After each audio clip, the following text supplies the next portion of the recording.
আজকে তোমাদের সাথে শেয়ার করব একটা most requested tassel making video. তো আগে যে টিউটোরিয়ালে আমি সরস্বতী পুজোর উপলক্ষে একটা টিউটোরিয়াল দিয়েছিলাম, সেখানে টার্সেল মেকিং প্রসেসটা তোমরা যদি দেখতে চাও সেজন্য আমি কমেন্ট করতে বলেছিলাম। তো তোমরা অনেকে দেখতে চেয়েছো, কমেন্ট করেছো তোমাদের কমেন্টে, তোমাদের রিকোয়েস্টের জন্য আমি তোমাদের সাথে সেই রকমই একটা টার্সেল মেকিং ভিডিও নিয়ে এসেছি। তো এখানে শুধু শেষের দিকটাতে একটু এক্সট্রা অ্যাড করে নিয়েছি, তো দেখে নাও ভিডিওটা কেমন হয়েছে। প্রথমে দেখো আমি 72 ইঞ্চেস লেন্থে আমি প্রত্যেকটা সুতো কেটে নিয়েছি। এখানে 3টে করে সুতো নিয়েছি এবং সেটাকে হাতে প্রথমে টুইস্টিং রোপ করে নেব।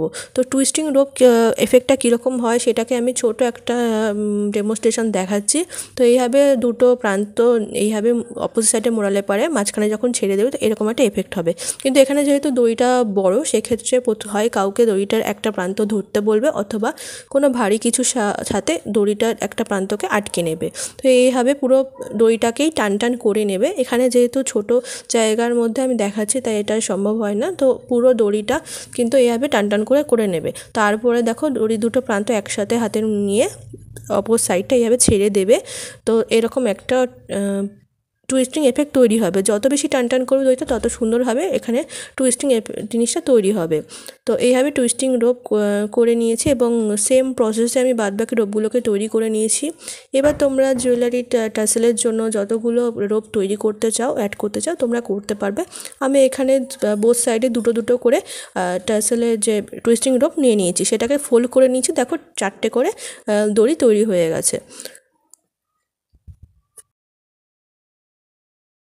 এবারে কিছু মাল্টি কালারের উডেন বিডস নিয়েছি, সেগুলোকে আমি ক্যাসেলের মধ্যে অ্যাড করে নেব।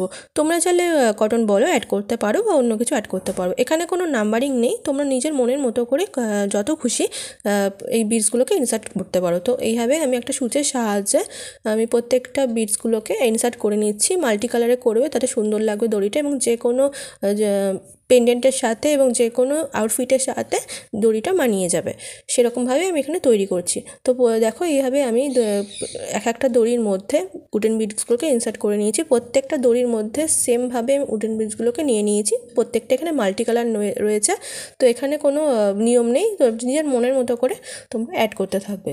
তো এবার দেখো ব্যাক রোপটা করব। তো আমি এখানে একবারে দড়িটা টানিনি, এখানে আমি একটু সেপারেট করে নিয়ে ব্যাক দড়িটা আমি সিঙ্গেল রেখেছি। তোমরা চাইলে পারে ব্যাক দড়িও করে নিতে পারো। ওই দড়িগুলোকে লম্বা করে আটটুখানি, তাহলে 72-এর জায়গায় তোমরা আটটুখানি লেন্থ বাড়িয়ে নেবে। তো এইভাবে দেখো আমি দুটো করে টাসেলের যে টুইস্টিং রোপ নিয়ে নিয়েছি, এইভাবে সমান করে নেব। তো অসমান প্রান্তগুলোকে কেটে নিয়েছি প্রথমে, তারপরে এখানটাতে এই যে ব্যাক দড়ির যে প্রান্তটা সেটা অ্যাড করব একটা ফেভিকল গ্লুয়ের সাহায্যে। তো গ্লুটাকে ভালো করে অ্যাপ্লাই করে নেব। তো এটা ফেব্রিক গ্লু অ্যাপ্লাই করেছি, তোমরা ফেভিকল গ্লু অ্যাপ্লাই করতে পারো। তো এইভাবে ভালো করে হাতের সাহায্যে প্রেস করে নেবে যাতে দড়িটা ভালো করে ফিক্স হয়ে যায়। তো এইভাবে বোথ সাইডে দেখো আমি দুটো প্রান্ত অ্যাড করে নিয়েছি, কিন্তু যে জয়েনিং জায়গাটা সেই জায়গাটা অসমান লাগছে, তো দেখতে ভালো লাগবে না। তো এই জায়গাটা হাইড করার জন্য আমি একটা সুতো দিয়ে ভালো করে কভার করে নেবো, তাতে একটা সুন্দর একটা এফেক্টও তৈরি হবে। তো সেই জন্য আমি আবারও এই ফেব্রিক যে গ্লুটা সেটা নিয়ে নিয়েছি। তো একটা সুতোকে এইভাবে পুরো এই জয়েনিং জায়গাটার ওপরে এইভাবে পেঁচিয়ে নেব। আমি এখানে প্রত্যেকটা স্টেপ ইন ডিটেলসে দেখানোর চেষ্টা করেছি, যাতে তোমরা যখন জুয়েলারি দড়ি বানাবে তখন তোমাদের অসুবিধা না হয়। আর তোমরা যদি নতুন হও অবশ্যই চ্যানেলটিকে সাবস্ক্রাইব করে পাশে বেল আইকনটিকে প্রেস করে দিও, যাতে যখনই আমি নতুন ভিডিও আপলোড করবো তার নোটিফিকেশান তোমার কাছে পৌঁছে যায়। তো এইভাবে দেখো দুটো দড়িরই এরকম জয়েনিং জায়গাটা করে নিয়েছি। এবারে আমি একটা সিসি বল নিয়েছি জাস্ট ব্যাক দড়িটাকে অ্যাডজাস্ট করার জন্য। তোমরা যদি অ্যাডজাস্টেবল না করতে চাও তাহলে সিসি বল নেওয়ার দরকার নেই। তো এরকম শেষের প্রান্তগুলোকে আমি একটা করে গিট বেঁধে নিয়েছি। তো কেন বেঁধেছি তোমরা বুঝতে পারবে। এবার একটা কটন সুতো নিয়েছি পিঙ্ক কালারের, আর নিয়েছি দুটো ইয়েলো কালারের কটন বল। তো বলগুলোকে প্রথমে আমি সুতোর যে প্রান্ত দিয়ে আমি ঢুকিয়ে নেব। তারপরে এই যে পিঙ্ক কালারের যে দড়িটা ছিল, মানে কটন রোপটা, সেইটাকে দেখো আমি 3টে আঙুলের মধ্যে মাপ নিয়েছি। তো তোমরা যদি মনে করো একটু বড় নেবে সেটাও করতে পারো। এইভাবে মাপ নিয়ে মোট আমি এখানে 30 বার পাক দিয়েছি, মানে 30টা রাউন্ড করেছি, তাতে একটা থিকনেস হবে, সেটা একদম পারফেক্ট এই টাসেল বানানোর জন্য। তোমরা যদি মনে করো এর থেকে বেশিও নিতে পারো। তো এবারে দেখো যে গিট বেঁধেছিলাম তার উপরে জায়গাটা একটু ফাঁকা করে নিয়ে এর মধ্যে এই ব্রাঞ্চেসগুলোকে অ্যাড করে নিচ্ছে এবং যে প্রান্তগুলো হচ্ছে সেটাকে সমান করে নেবে হাত দিয়ে। তো এবার একটা হলুদ কালারের সুতো নিয়েছি। এবার তার আগে একটুখানি গ্লু অ্যাপ্লাই করে নিয়েছি যাতে এই যে ব্রাঞ্চেসটা সরে না যায়।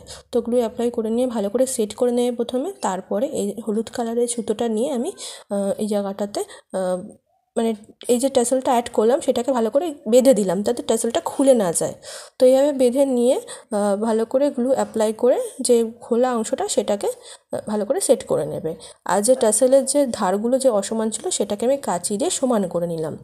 আর এখানে একটা গিট বেঁধে দিলাম যাতে যে বলটা সেটা সরে না যায়। তোমরা যদি গিট না বাঁধো তাও হবে, অল্প একটু গ্লু লাগিয়ে নিতে পারো। তো এইভাবে টাসেল রেডি করে নিয়েছি। কেমন লাগলো আজকে টিউটোরিয়াল ভিডিওটা অবশ্যই কমেন্টের মাধ্যমে জানাতে ভুলো না। দেখা হবে আবার কোনো ভিডিওতে।